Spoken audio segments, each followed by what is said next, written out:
동해에 떠오르는 태양 누구의 머리 위에 이글거릴까.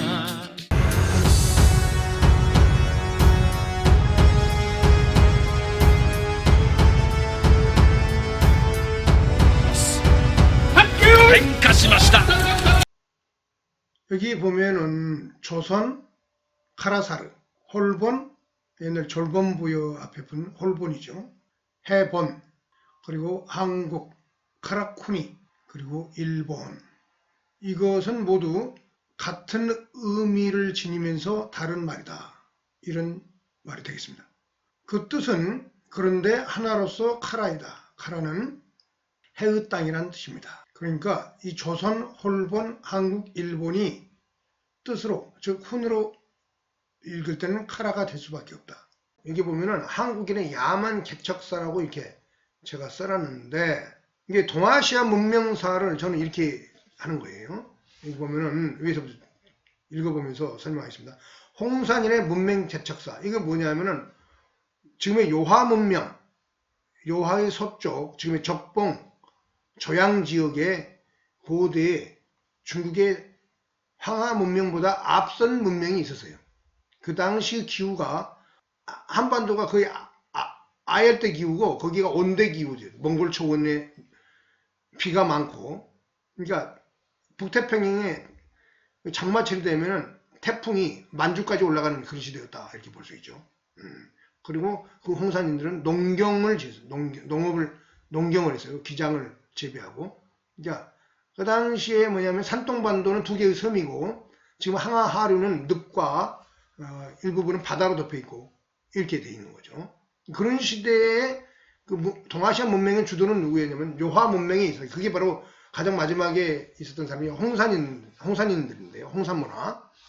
이 사람들이 결국은 지금부터 5,000년 전 이후에 기후가 급속히 지구 기후가 극강하면서 해수면도 낮아지고, 그리고 산동반도 그 주변과 항하하우가 이제 신개척지로 등장하면서 이 신개척지에 대한 쟁탈전이 펼쳐지는 거예요. 그게 바로 뭐냐면은 홍산인들이 남쪽으로 내려가서 상나라를 개척하는 그런 현상이 벌어지는 것입니다. 그렇게.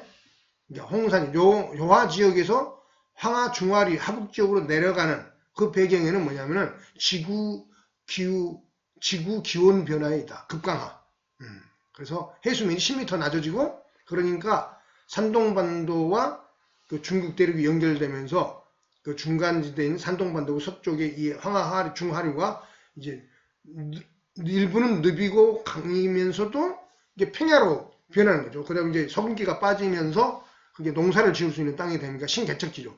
그러니까 서쪽에 지금의 창안, 시안 쪽 서쪽에서 오는 세력도 거기에 한입 걸치려고 그걸 먹기 위해서 접근하고, 요하 지역에서 남쪽으로 접근하고, 남쪽에 장강 지역에서 북쪽으로 접근하는 거죠.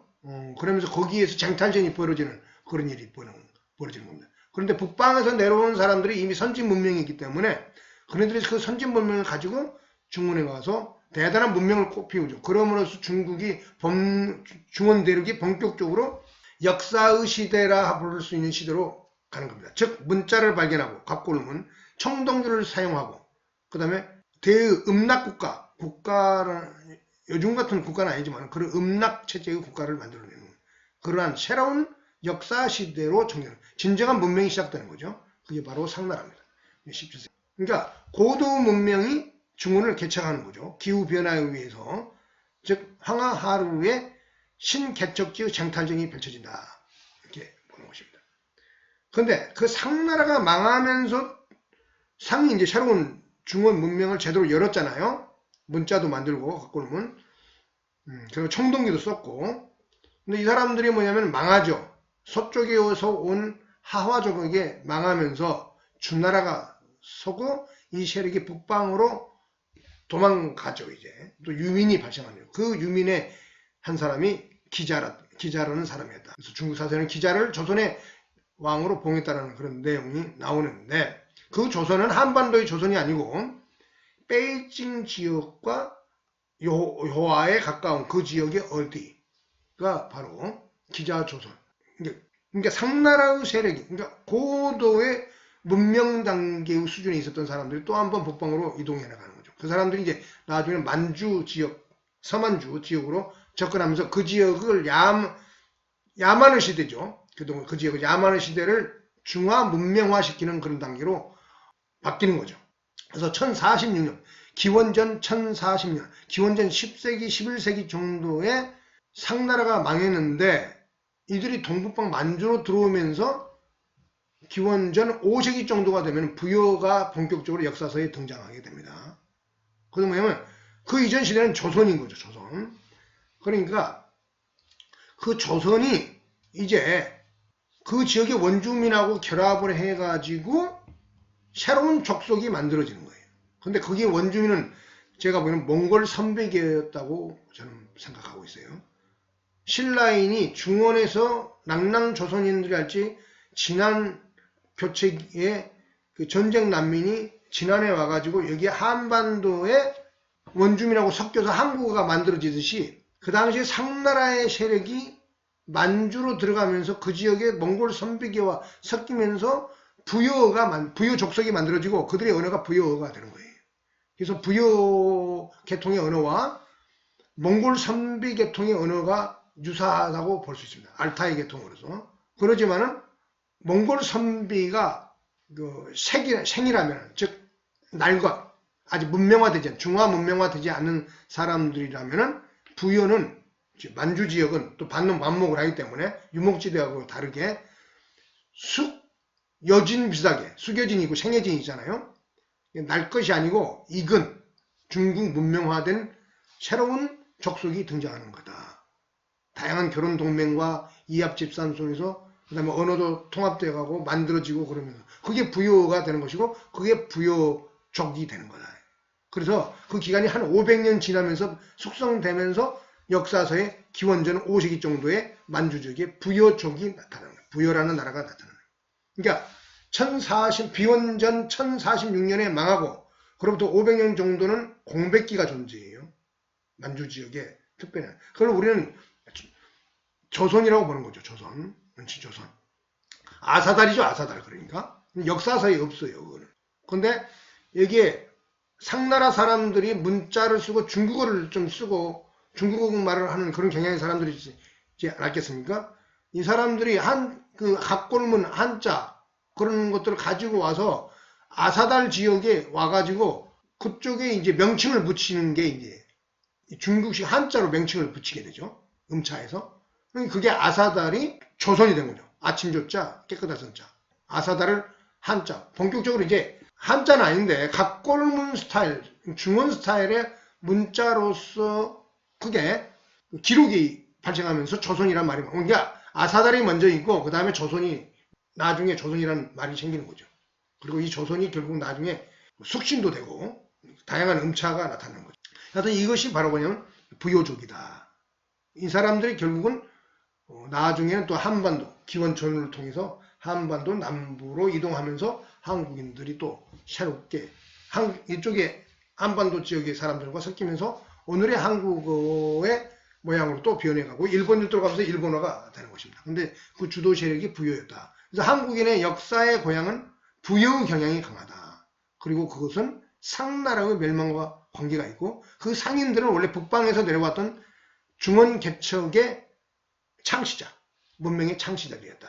이렇게 보면 되겠습니다. 결국은 이쪽 저쪽으로 보나 이 사람들은 북방과 밀접한 관계에 있었다. 상나라 사람들은.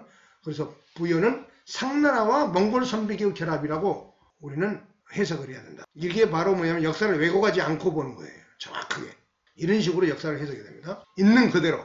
그래서 여튼 황하중하루에서 이 홍산인들이 내려가서 BC 17세기 1600년에 상을 만들고 상나라를 개창을 하죠. 그리고 상이 그러니까 BC 1046년까지 17세기부터 11세기 후반까지 600년을 중국을 지배하는 거예요. 중원을.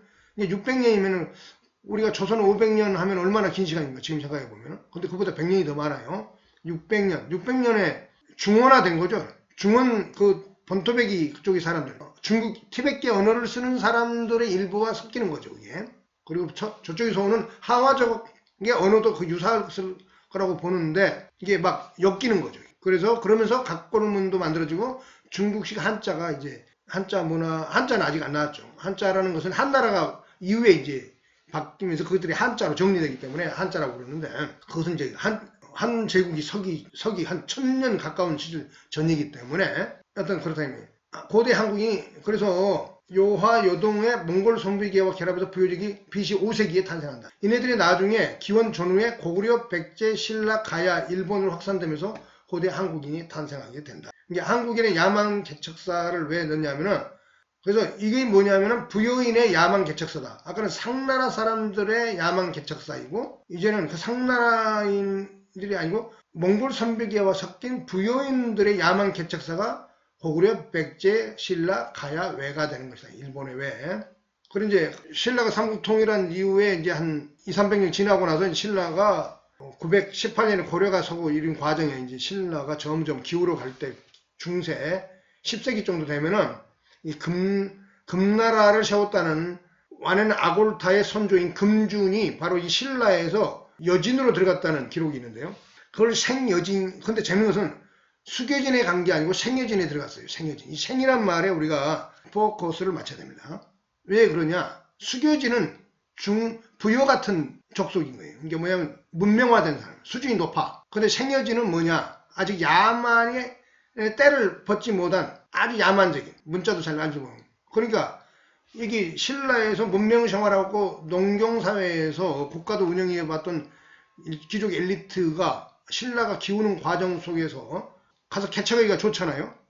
문자도 알고 그 무식한 사람들 수렵하고 반놈 반목하면서 하는 그런 야만인들에게 말이 맥힌다 이 말이에요. 그래서 거기 가가지고 대장 노릇을 하게 되는 거예요. 그것이 나중에 커서 여진적인 세운 금나라가 되는 것입니다. 그 후회가 완연 아골타다 이 말이죠. 우리의 윤관의 동북구성과 연관되는 그 세력. 이게 신라인의 야만 개척사 이렇게. 그러니까 중원에서 있었던 문명이 한 번도 또 다른 야만의 세계에 한국인들이 야만을 개척한 거예요. 그게 이제 금나라가 바로 거기에 해당하는 것입니다. 결론은 중화 문명의 확장 현상의 어떤 시리즈다 이렇게 볼 수가 있겠습니다. 이시 조선의 소중화론의 명분, 이건 무슨 얘기냐면 아까 좀 기자조선 얘기입니다. 이거는 이시 조선 명나라가 망하고 청나라가 들어설 때 그 청나라가 사실은 뭐냐면은 이 신라인들의 후예가 가서 야만을 개척한 사람들이 만든 나라이기 때문에 우리 조선이 중화가 되는 거죠. 청나라에 대해서는 또는 금나라에 대해서는 조선이 중화가 되는 거죠. 문명의 선진국. 그런 식으로 자기 위안을 삼는 거죠. 청나라에게 패배하고 굴복했기 때문에 그 자아를 추스르기 위해서 나 그래도 잘났어 이 얘기를 하고 싶은 거예요. 그래서 소중화론을 성리학자들이 만들어낸 겁니다. 자기들이 어떤 중원에 대한 친형성도 갖고 있지만은 일단 얘기가 시간이 많이 됐으니까 이 시간은 여기서 끝내도록 하겠습니다.